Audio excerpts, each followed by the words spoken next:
Hello, my friends. What an amazing Saturday morning it is.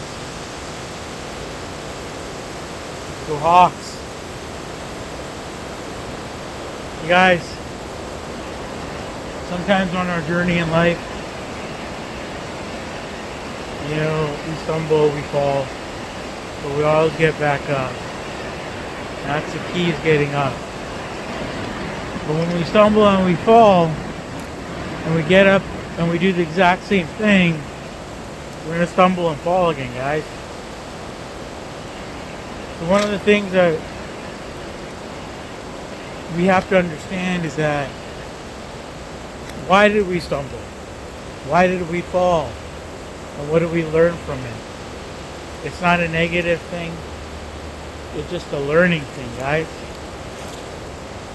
Failure isn't failure unless you give up.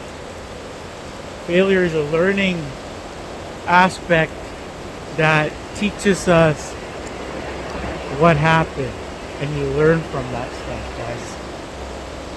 It's a beautiful thing, isn't it? Alright, guys, I'm gonna enjoy this beautiful weather. Look at this.